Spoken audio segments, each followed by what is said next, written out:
Assalamualaikum warahmatullahi wabarakatuh. Bismillahirrahmanirrahim. Alhamdulillahirabbil alamin. Wassalatu wassalamu ala sayyidina Muhammadin wa ala alihi washabihi ajmain. Astaghfirullahaladzim li wali walidayya wali ashabil huquqi wajibati alayya wali jamil muslimina wal muslimat wal mu'minina wal mu'minat al ahya'i minhum wal amwat. La ilaha illallah wahdahu la syarikalah syarikalahu lahul mulku walal hamdu yuhyi wa yumitu wa huwa ala kulli syai'in qadir. Allahumma antas salam wa minkas salam wa ilaika ya'udus salam wa hayna rabbana bis salam wa adkhilnal jannata darussalam. Amma ba'du. Semua aja yang bisa menikmati, bisa menghadiri pesantren kilat ini yang saya hormati, wabil khusus kepada Bapak Ibu Guru tenaga pendidik kependidikan SMK Negeri 1 Kalibawang, dan tak lupa semua siswa kelas 10-11 yang kami banggakan, yang kami cintai. Semua aja yang mengikuti pesantren kilat ini, sebelum kita mulai acara membicarakan masalah tauhid, karena tauhid itu bentuk sulit, bentuk metafisik yang harus disatukan dengan hati. Maka kita tenangkan hati kita dulu, jangan sampai kita nanti ketika belajar tauhid, ketika belajar keimanan, hati kita belum tenang. Nah, untuk mengantar materi ini, saya akan menyampaikan sedikit lagu yang sedikit mengenang untuk mengantar kita ke alam kita. Lagunya begini: Indonesia, tanah air beta, pusaka abadi nan jaya. Indonesia sejak dulu kala, tetapi bocah-bocah bangsa di sana tempat lahir beta, dibuai, dibesarkan bunda, tempat berlindung di hari tua, sampai akhir menutup mata. Baik, terima kasih. Semoga itu menjadi peredam hati kita semua. Siswa kelas 10-11 yang kami banggakan, yang kami cintai, mari kita masuk ke materi yang akan saya sampaikan. Materi yang kita sampaikan adalah masalah tauhid. Kalau masalah tauhid tidak bisa terlepas dari masalah keimanan. Harus bisa membedakan antara bentuk tauhid, wilayah tauhid, dan bisa membedakan wilayah keimanan. Saya gambarkan kayak gini. Kalau iman itu ibarat orang berjalan di lautan pakai perahu mencari ikan. Dia berkeyakinan bahwa lautan itu adalah ikan, bahwa lautan itu adalah air. Tapi kalau sudah masuk ke wilayah tauhid, tidak seperti itu. Karena iman itu di atas air, berjalan di atas lain pakai kapal laut, sedangkan tauhid itu menyelam ke dalam air. Jadi tahu persis yang namanya tauhid itu, tahu bahwa dalamnya laut ada ikan. Tidak hanya ujuk-ujuk saja. Kalau iman, saya yakin bahwa laut itu ada ikan. Dan laut itu isinya air kalau iman. Tapi kalau tauhid, enggak. Artinya kita menyelam. Dari paparan air, kita menyelam ke dalam lautan. Apa yang dilihat dalam lautan? Yang dilihat di dalam lautan, pasti ada karang. Pasti ada ikan. Kelihatan semuanya. Ada ikan yang besar, ada ikan yang kecil. Karena kalau sudah masuk wilayah tauhid berarti sudah bisa menyelam ke dalam lautan. Di situ ada bermacam-macam yang kelihatan itu ya. Ada gunung, ada api. Bahkan di dalam Al-Quran diterangkan ada air mengalir di dalam laut. Ini, air tawar mengalir di alam laut. Kalau ini bukan alam tauhid tidak bisa melihat itu. Maka ini sulit sekali. Jadi kayak harus tahu betul apa yang di dalamnya itu sebetulnya kita hidup, itu tahu. Kita hidup untuk apa? Kita harus bagaimana di dalam laut karena tidak di permukaan laut. Itu contoh kecilnya seperti itu. Jadi bedakan antara iman dan tauhid. Contoh lagi. Contoh yang iman. Kalau kita berjalan di tengah hutan malam-malam, pokoknya taunya hutan itu adalah peteng. Cara jangan ini peteng dedet. Tapi berkeyakinan bahwa itu adalah hutan. Berkeyakinan hutan itu. Berkeyakinan di dalam hutan ada harimau, berkeyakinan di dalam hutan itu ada babi hutan. Ada kera, ada menjangan dan sebagainya, berkeyakinan seperti itu. Dan berkeyakinan di dalam hutan itu ada gandarwo dan sebagainya. Seperti itu. Itu hanya berkeyakinan, iman ngandel itu. Percaya, yakin bahwa hutan itu ada harimau. Tapi kalau sudah dilihat dari wilayah tauhid, di dalam hutan itu tidak harus harimau yang ada. Tidak harus tumbuh-tumbuhan yang ada, tidak harus gandarwo yang ada, tidak harus kera yang ada. Bisa memilah-milah, oh ini gandarwo di sini, oh ini tumbuhan beringin di sini, ini kera di sini, ini ada lotong di sini. Itu wilayah-wilayahnya. Jadi maka kita pahami benar perbedaan-perbedaan itu, nanti kita arahnya ke sana. Oke, kita masuk masalah keimanan dulu. Sebab tanpa masuk iman, sebab tauhid sebetulnya adalah di dalam keimanan. Tapi nanti tauhid itu memunculkan beberapa keyakinan-keyakinan yang ada. Kita lihat dulu masalah keimanan. Iman, karena ini semuanya anak sekolah berpendidikan semuanya, jadi selalu jernih dan cerdik dalam berpikir. Nek ora jelas, ora. Lihat dulu sebelum kita masuk wilayah tauhid, kita masuk dulu ke keimanan. Apa itu iman?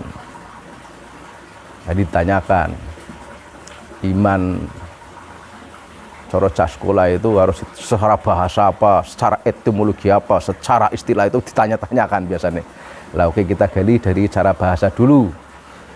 Iman itu secara bahasa itu bentuknya dari bentuk masdar. Bentuk masdar. Dari Madinah amana yu'minu. Cara bahasa itu amanah itu wis iman, sudah beriman. Fi'il madinya itu, fi'il madinya. Kalau fi'il mudhari'nya yu'minu berarti sedang atau akan beriman. Iman itu sudah masdar, berarti pekerjaan. Kerjaan itu kerjaan. Kalau sudah ada kerjaan, mesti ada orang yang bekerja. Kalau ada fi'il, pasti ada fa'il. Fi'il itu orang yang bekerja, fi'il itu sedang atau sudah bekerja, fa'ilnya pasti ada orang yang bekerja. Jadi iman dari madinya amana yu'minu itu bentuk kerja, berarti di situ kalau sudah iman Bapak, di situ adalah pekerjaan, di situ kita percaya. Kalau masuk ke modernnya berarti akan atau sedang mengusahakan kita percaya. Berarti iman secara bahasa itu percaya. Cara Jawane ngandel, cara RB yakin, itu yakin. Itu cara bahasa. Jadi yang penting kita sudah percaya itu sudah digolongkan dengan iman secara luar, secara lautan atas itu, secara lautan atas itu sudah percaya. Kamu sudah iman, sudah. Apa buktinya? Saya sudah ngandel adanya Gusti Allah. Tapi tidak cukup sampai situ. Kita harus mendalami. Nanti dikejar lagi oleh para santri, oleh para siswa yang sudah dikejar lagi. Masa iman hanya seperti itu kepada Gusti Allah? Kita nanti disalahkan. Maka kita kaji secara istilah. Mari kita kaji iman secara istilah. Siswa kelas 10-11 yang kami hormati, harus diperhatikan betul ini. Sebab sampai kita meleset informasi, nanti kita menjadi bingung. Sebab urusan iman, urusan tauhid itu betul-betul harus paham. Tidak cukup sinau tauhid hanya 1 jam, 2 jam, itu nggak cukup. Saya kalau mendalami tauhid itu bermalam-malam sambil ngopi, cerita dan sebagainya itu. Jadi harus betul berulang-ulang. Oke, kita masuk ke dalam masalah iman secara istilah. Bagi anak laki-laki, siswa laki-laki, saya yakin dulu pernah speed. Udah tahu speed. Dituntun karo Pak Yai. Nduk, nak, harus speed nggih. Pasti Pak Yai nyepaki atau anaknya suruh nyepak. Ya wis saiki kena harap speed yo. Padha maca syahadat, ya gitu biasanya. Terus Pak Yai ngendika, asyhadu alla ilaha illallah. Ditirukan karo calone si speed. Asyhadu alla ilaha illallah. Tiru wa asyhadu anna Muhammadur Rasulullah, ditirukan lagi. Sudah ditirukan 3 kali biasanya. Terus Pak Kiai ngendika, anek seni ingsun lan ngucapaken ingsun ditirokake ing dalem ati ingsun kelawan iktikad ingkang kukuh serta dalil ingkang yakin sak temene ora ana pangeran kang hak disembah kejawi namung Gusti Allah. Terus tauhid yang 2, anek seni ingsun ing dalem ati ingsun kelawan iktikad ingkang kukuh serta dalil ingkang yakin sak temene Kanjeng Nabi Muhammad itu jadi utusannya Allah. Itu setiap anak speed biasanya seperti itu. Terus yang speed ini tidak paham. Pokoknya suruh syahadat, suruh nonton kayak gitu saja. Tidak paham apa maksudnya. Enggak memahami. Itu dulu waktu kita kecil akan speed. Tapi kita kan akhirnya juga ngaji di madrasah dan sebagainya. Apalagi yang dari MTS ini, saya yakin sudah lebih dalam, ini sudah lebih dalam. Apa itu iman? Nek bocah santri nang madrasah biasanya apa ku iman? Iman ku yo ngaku nang ati, ngucapake nggo lesane, nglakoni nggo perbuatane itu. Itu sebenarnya sudah dalam sekali itu. Sudah masuk rububiyahnya, uluhiyahnya, sudah masuk asma wa sifahnya. Itu sudah dalam itu. Jadi wilayah iman itu seperti itu. Jadi masuk ke dalam hatinya. Tapi ketika masuk hanya seperti itu, nanti kita akan canggung lagi kalau tidak dipelajari lagi. Sebab kalau hanya meyakini mengucapkan dengan lisan, meyakini dengan hati, melakukan dengan amal perbuatan, itu kan wilayah iman secara khusus. Wilayah iman secara khusus. Tapi kalau secara umum, apa iman kepada malaikat seperti itu? Kan enggak juga. Apa iman kepada Rasul seperti itu? Apa iman kepada qadha qadar seperti itu? Sebab rukun iman kan di situ kan iman kepada Allah, kitab Allah dan sebagainya, itu malaikat, qadha qadar, hari akhir. Apa iman kepada hari akhir harus mengucap asyhadu alla ilaha illallah? Ya tidak toh. Kalau yang kelas 10 mungkin belum tahu, belum bisa memahami. Tapi yang kalau sudah kelas 11, saya ketemu, saya masuk ke dalam keimanan, pasti saya buatkan perbedaan-perbedaan iman di situ. Ini iman kepada Allah seperti ini, harus mengucap, harus ngaku dalam hati, mengucapkan dengan lisan, melakukan dengan amal perbuatan. Kepada Allah, kepada Rasul hampir sama, mengakui dalam hati, mengucapkan dengan lisan, melakukan dengan amal perbuatan. Itu dengan Rasul itu hampir sama. Iman kepada Allah dengan Rasul sama. Itu dalam bentuk dohirinya. Beda dengan iman kepada hari akhir. Apa harus menyaksikan dengan asyhadu alla ilaha ucapan? Kan nggak mungkin. Itu wilayah iman itu beda-beda. Yang sama hanya iman kepada Allah, iman kepada Rasul. Sama itu. Diucapkan dengan lisan, diakui dalam hati, diucapkan dengan lisan, melakukan dengan amal perbuatan. Itu. Jadi kalau sudah seperti itu, kalau sudah mengakui dalam hati, mengucapkan dengan lisan, melakukan dengan amal perbuatan, nah itu kan wilayah diri kita, dan itu masuk dalam iman kepada Allah dan kepada Rasul masuk. Tapi di luar itu, iman kepada malaikat itu di luar diri kita. Kita hanya percaya ada malaikat, tidak ada syahadatnya kepada malaikat. Iman kepada hari akhir, tidak ada syahadatnya hari akhir. Membaca syahadat nggak ada. Itu harus dibeda-bedakan. Wilayah-wilayah iman itu harus dibeda-bedakan. Itu. Nah, kalau sudah mengetahui hal-hal yang kayak gitu, sebetulnya kalau bilang tauhid itu wilayahnya hanya di nomor satu, yaitu iman kepada Allah, dan nomor tiganya apa ya? Iman kepada Rasul. Itu masuknya tauhid ke situ saja. Tauhid. Tapi nanti hakikatnya ketika kita sudah menyelam ke dalam laut yang sangat dalam, itu hakikatnya akan menjadi satu.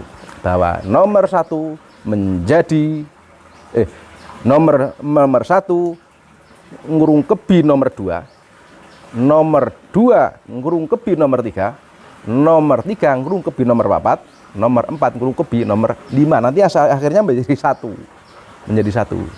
Kayak dalam Pancasila itu. Dalam Pancasila sebetulnya kalau orang sudah bertuhan, ketuhanan yang Maha Esa, ya pasti adil, pasti musyawarah. Itu kan satu kesatuan, itu masuk ke dalam nomor 1 itu. Sudah berketuhanan yang Maha Esa.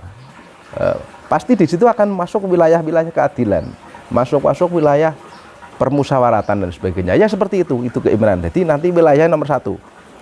Nah disinilah maka tauhid sebetulnya mengambil wilayah iman kepada Allah, mengambil wilayah iman kepada Rasul. Itu di situ wilayahnya. Adapun hari akhir dan sebagainya nanti akan mengikuti, otomatis itu akan mengikuti. Ketika kita sudah mempelajari sampai dalam. Begitu masalah keimanan. Kita masuk ke wilayah tauhid. Tolong di mata kita teman para siswa. Semua saat di mata ke. Biar kamu menjadi penasaran masalah gimana nih. Sebab orang yang tidak penasaran berarti tidak akan segera mendapatkan ilmu. Maka jadilah orang yang penasaran. Sebab kalau bicara tauhid, kalau bicara keimanan adalah bicara muter yang tidak ada ujungnya. Memang seperti itu. Tauhid ujungnya muter dari 1 titik akhirnya menjadi 0. Tapi 0 hakikatnya ada itu. Itu kalau bilang masalah tauhid. Saya lanjutkan. Kita nanti kejar lagi apa tauhid itu. apa itu nanti mengesahkan Tuhan itu kayak gitu. Karena kamu siswa yang sudah baru semangatnya belajar kan tidak cukup hanya yang penting Gusti Allah siji, enggak cukup itu. Harus ada perkaranya, ada sebab musababnya itu situ. Harus ada alurnya. Kenapa kamu bilang Gusti Allah siji? Harus ada alurnya. Nah, maka kita gali secara bahasa dulu. Tauhid. Itu bentuknya juga cara lugah. Irib. Itu bentuk masdar. Kerja lagi itu kerja. Pekerjaan kita. Terus dari madinya wahada itu. Wahada. Berarti sudah mengesahkan matinya. Yuwahidu baru, lah ini wilayah kita masuk ke situ. Yuwahidu, kita akan atau sedang mengesahkan Allah. Berarti di situ bisa ditarik kesimpulan dari tata kalimat-kalimat itu, bisa diambil menyatukan sesuatu menjadi satu. Berarti ini kan proses. Baru proses ini. Tauhid seperti itu, menyatukan sesuatu, satunya gak jelas, menjadi satu. Wilayah-wilayah hati. Itu baru proses ini, baru proses. Jadi secara bahasa seperti itu. Kalau secara istilah begini, hampir sama dengan keimanan itu masuknya. Menyatukan rasa, itu bentuknya seperti itu, menyatukan rasa dengan beberapa cara, menyatukan pikiran dengan beberapa cara. Contoh wilayah tauhid munculnya dari la ilaha illallah Muhammadur Rasulullah. La ilaha illallah Muhammadur Rasulullah. Tiada Tuhan selain Allah. Tapi kan nggak mudah itu bilang kayak gitu. Rata-rata tiada Tuhan selain Allah. Kenapa hanya bilang seperti itu? Kalau orang-orang hari pikir pasti dicari itu. Kok bisa ya secara umum semua orang bilang seperti tiada Tuhan selain Allah. Sampai ada berita dulu zaman Fir'aun mau syahadat, sudah bilang la kayak gitu. La, baru bilang la jejeli watu sampai akhirnya tidak menjadi ilaha ilallah, akhirnya masuk neraka. Lah itu nanti tauhid tidak wilayah itu, tidak wilayah itu tauhid, sudah masuknya sudah beda lagi karena dipelajari betul tauhidnya, betul-betul dipelajari dari kalimah lanya. Kita wilayahnya harus kemana, dari wilayah ilahnya kita wilayahnya harus kemana, dari ilallahnya, dari ilahnya kita wilayahnya harus kemana, lalahnya wilayahnya harus kemana, ini harus dipelajari. Berarti kalau sudah nanti kita sudah mendalami betul-betul tauhid, kita baru bilang la saja sudah dapat pahala itu. Gila kita bilang ilaha dapat pahala. Kita bilang ilah sudah dapat pahala, apalagi bilang Allah itu dapat pahala itu. Tapi biasanya wilayah tauhid itu sudah nggak mikir lagi itu pahala dan nggak mikir lagi itu biasanya. Karena itu bentuk kecintaan kepada Allah.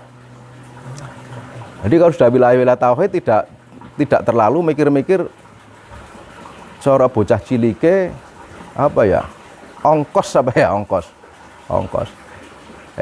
Ndul beli rokok. Nggih mriki nek wonten sangune kayak gitu. Itu wilayah-wilayah itu masih wilayah syariat seperti itu, wilayah syariat. Jadi harus ada ongkos, ada pahala. Tapi kalau masuk ke dalam wilayah tauhid ya sesungguhnya nanti sudah tidak ada hal kayak gitu. Jadi kita hanya kerja, hanya mencari ridha Allah. Yang penting Allah suka, Allah seneng kayak gitu. Hanya mencari ridhonya ke sana. Lah itu wilayahnya ke situ. Mari kita ke arah itu, ke arah la ilaha illallah. Sebab di situ dalam iman yang pertama mengakui dalam hati, mengucapkan dengan lisan, melakukan dengan amal perbuatan. Itu sudah masuk wilayah rububiyah, wilayah uluhiyah, wilayah asma was sifat. Dibedakan. Wilayah rububiyah beda dengan wilayah uluhiyah. Wilayah uluhiyah beda dengan wilayah asma wa sifat, tapi hakikatnya nanti masuknya ke wilayah rububiyah juga. Kalau wilayah rububiyah di situ hanya bicara Allah seperti ini sifat dan sifat wajibnya, sifat mustahilnya, sifat-sifat lainnya, asmanya di situ dipelajari dan diyakini. Nah, tugas meyakini ketika sudah kita tahu itu adalah menjadi tubuh kita. Itu tugas kita. Itu rububiyah. Ya paham ya, monggo, tidak paham ya, monggo. Punya wilayah tauhid seperti itu. So ini materi sulit. Wilayah rububiyah. Nanti di situ ada mengucapkan dengan lisan, berarti itu sudah wilayah uluhiyah. Wilayah lahir. Kalau rububiyah itu wilayah hati atau wilayah membicarakan wilayah Allah, sifat wajib dan sifat mustahilnya, Allah wujud, qidam, baqa dan sebagainya, itu masuknya ke wilayah hati. Tapi kalau sudah wilayah uluhiyah, masuknya ke tingkatan ucapan kita dan termasuk tindakan kita seperti sholat. Walaupun tindakan, tapi itu masih wilayah kita, tubuh kita. Sebab kalau asma wa sifat nanti masuknya ke luar kita, keluar bukan diri kita. Kalau masuk ke rububiyah tadi, kembali ke rububiyah, masuk ke rububiyah, kita harus betul-betul mengetahui Allah. Kita harus betul nanti mengetahui siapa kita. Kita harus betul-betul mengetahui Sayyidina kita, Kanjeng Rasulullah, harus seperti itu. Kita mengetahui Allah. Kalau kamu bilang Allah, itu sesuatu yang sangat mistis ya. Rata-rata, umum, kebanyakan orang, bahkan kamu mungkin, ketika kamu Allah Akbar, kamu kelingan apa? Tulisan Allah. Ya enggak? Nah, itu seperti itu. Rata-rata tulisan Allah. Bukan itu yang dimaksud, bukan itu. Walaupun itu sebetulnya tulisan itu jalalah agung, harus dihormati dan dirasakan, dihormati, tidak boleh untuk main-main itu kalimat. Tapi kamu jangan ingat itu. Jangan ingat itu. Kalau Allah apa itu kan tulisan dan nama itu. Tulisan dan nama. Example, contoh kayak gini. Oke, kita ada namanya Slamet. Apa kamu hanya mengingat Slamet, tulisan Slamet? Kan enggak. Ketika di situ ada Pancasila, apa hanya tulisan Garuda? Oke, contoh kecil, Slamet. Kalau bilang Slamet teman kamu pasti tahu yang namanya Slamet. Slamet ki bocah krempeng, ireng tuwek, rambut gondrong. Bocah Kalimbawang, Kecamatan Kalimbawang, Kabupaten Wonosobo. Bundane ya elek boek. Itu harus paham. Anaknya iki, bapaknya iki harus paham. Rumahnya madhep ke sini. Itu namanya paham, namanya Slamet. Bukan hanya Slamet saja. Bukan. Susah ini kalau hanya Slamet saja nggak mengenal Slamet sesungguhnya. Lah maka diri itu harus seperti itu. Kita coba bayangkan ketika kita mengenal Pancasila sakti. Apa itu tulisan sakti? Apa enggak sakti? Itu hanya gambar Garuda. Terus ketuhanan yang Maha Esa, kemanusiaan dalam beradab dan sebagainya. Itu hanya tulisan. Sebetulnya siapa yang sakti? Yang sakti itu kamu yang melakukan program-program yang tertulis dalam Pancasila. Itu seperti itu, orang mengetahui Allah itu seperti itu. Jadi mengetahui kalimat Allah, ya tahu Allahu Akbar. Tahu kita Allahu Akbar. Tahu yang diingat hanya Allah Maha Besar dan tulisannya itu. Maka kita masuk mengetahui bahwa sebenarnya itu Allah siapa, Allah seperti apa, sifatnya seperti apa, nama-namanya ada berapa. Nah, itu harus mengetahui itu betul. Sebab kita baru menghadap ke sananya, wong menghadap masa nggak kenal dengan yang dihadapi. Harus mengetahui. Kita menghadap selamat tidak hanya menghadap nama saja. Harus menghadap sungguhan. Oh, selamat bocah gering, gondrong, ireng, harus betul-betul menghadap. Oh, kita menghadap Allah. Oh, seperti ini Allah. Malah dalam kitab-kitab tasawuf itu begini. Itu di situ mecah-mecah beberapa kalimat la ilaha illallah itu jadi 4. Ada la ilaha illa, ada Allah di situ. Dipecah-pecah itu dalam kitab-kitab tasawuf itu. Tetapi sebenarnya apa ya? Saya punya cuplikan-cuplikannya, saya pernah ngaji itu. Sirojul Ma'arif. Itu, kitabnya Sirojul Ma'arif. Terus dijenengi di situ kitab Iju atau kitab Hadaro. Hidir, kitab Hidir namanya. Kitab Hidir, saya suka ngasih nama kitab Hidir kayak gitu. Wong Ijo. Itu betul-betul pelajaran dari Nabi Hidir itu. Jadi ketika kita bilang la, di situ la ilaha illallah, secara umum jadi ada bagian-bagiannya wilayah tauhid itu. Ada orang yang membaca la ilaha illallah, la ilaha illallah keras.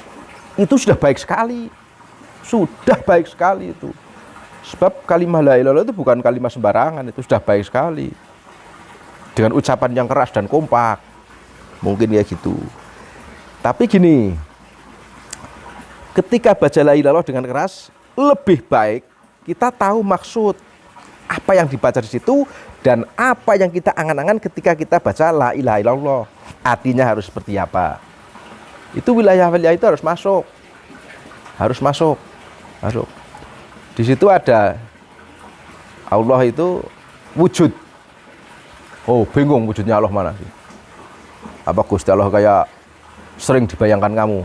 Kayak wujudake malaikat atau nguruh kelingan malaikat wujudnya nganggo jubah rekatak medun. Kayak gitu. Kamu bisa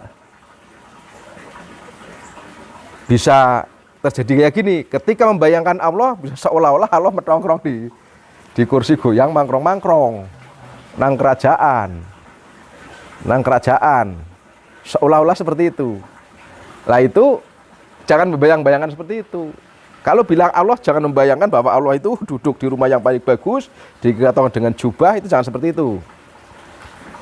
Jangan membayang-bayangkan kalau ada malaikat, kita bayang-bayangkan bahwa malaikat itu pakai jubah rekatak turun. Jangan seperti itu. Kalau kita bayangkan Allah begini. Gini kita harus betul-betul mengetahui sejarah ya.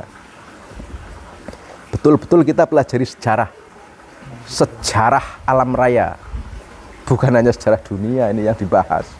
Kalau sudah bilang tauhid itu sejarahnya alam raya. Bukan sejarah bumi.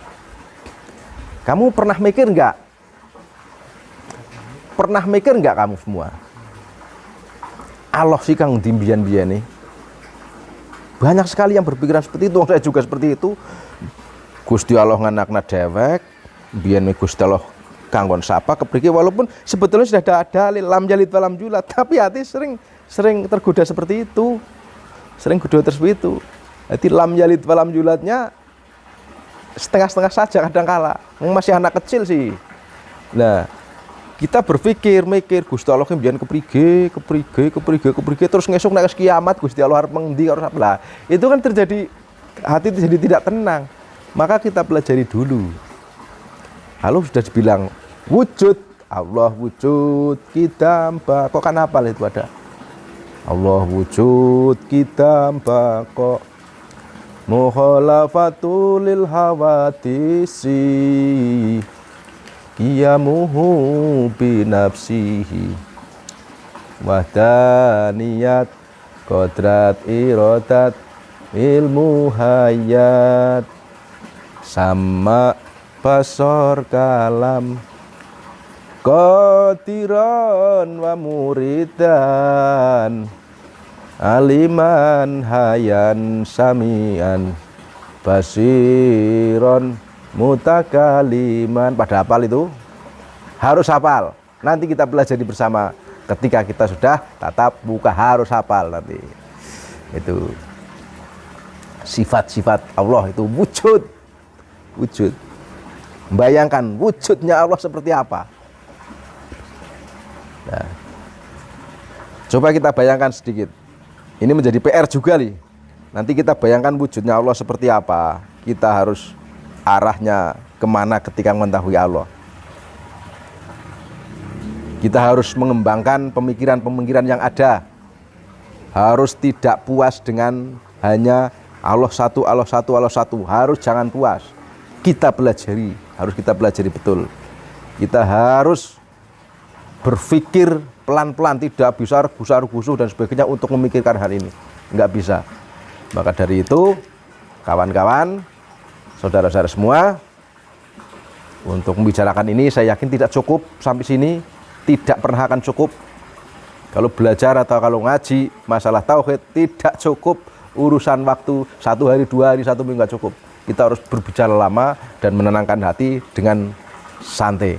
Maka dari itu karena ini wilayahnya wilayah pendidikan dan sebagainya, waktunya sangat singkat.